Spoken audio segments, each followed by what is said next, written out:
মারবো এখানে আর খিচুড়ি খাবি এখানে সেখানে। গোয়ালিয়ারা ফুটবল ময়দানে পরিবর্তন সংকল্প সভার আয়োজন। আর কিছুদিনের অপেক্ষার 2026 নির্বাচনকে পাখির চোখ করে দেখছে শাসক দল থেকে বিরোধী দলের নেতা নেত্রীরা। আর আজ পরিবর্তন সংকল্প সভার আয়োজন হয়েছিল সিউড়ি বিধানসভার গোয়ালিয়ারা ফুটবল ময়দানে। পশ্চিমবঙ্গ জুড়ে তৃণমূল সরকারের সীমাহীন চুরি, দুর্নীতি, খুন, ধর্ষণ, নারীর নির্যাতন এবং এশার নিয়ে মিথ্যাচারের প্রতিবাদে বীরভূম জেলায় ডাক দেওয়া হলো পরিবর্তন সংকল্প সভা। আর এই সভায় যোগদান করেছিলেন বিজেপি কেন্দ্রীয় কমিটির সদস্য মিঠুন চক্রবর্তী। এদিনের এই সভা থেকে শাসক দলকে তীব্র কটাক্ষ করতেও ছাড়লেন না এবং 2026 নির্বাচনে এবার বিজেপির আসরে আসবেন, এখনো রিটেন বিজেপি আসবেন আসনে, এমন কিন্তু বলতে শোনা গেল মিঠুন চক্রবর্তীর গলায়। শোনা যায় এবার পাল্টাবে পশ্চিমবঙ্গের মানুষের কাছে বিজেপি, এবার দাতার ভূমিকা পালন করবে। আজকের এই সভা থেকে মানুষকে এগিয়ে আসার বার্তাও দেন তিনি।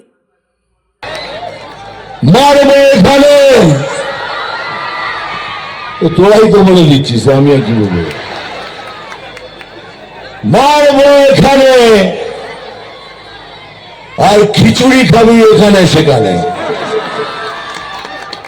দেখ, এখন এটা পলিটিক্যাল মিটিং, এসব কথা বলা যায় না পুরোটা।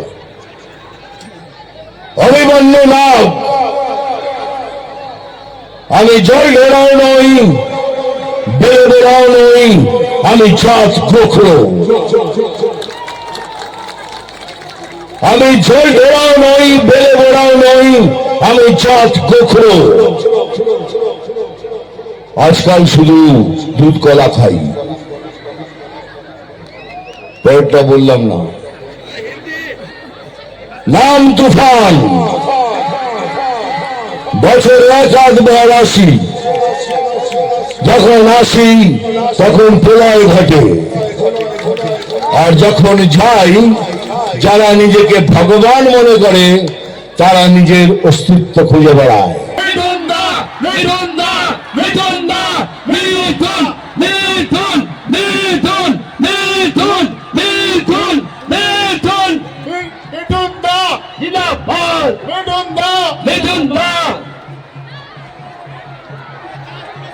আপনাদের মধ্যে এখন এসে পৌঁছেছেন বাংলার মহাগুরু, বিশিষ্ট চলচ্চিত্র অভিনেতা মিঠুন চক্রবর্তী মহাশয়। সকলকে নিজের নিজের জায়গায় বসার জন্য আগ্রহ প্রকাশ করছি।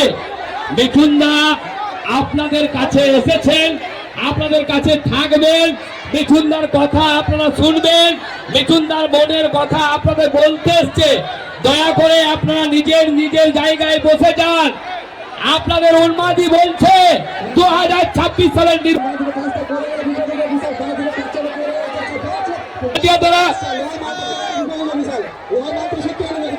ব্যারিকেড পড়ে যাবে। ভলেন্টিয়ারদেরকে বলছি, মাননীয় মিঠুন চক্রবর্তী মহাশয়কে স্বাগত জানাচ্ছেন আমাদের বীরভূম জেলার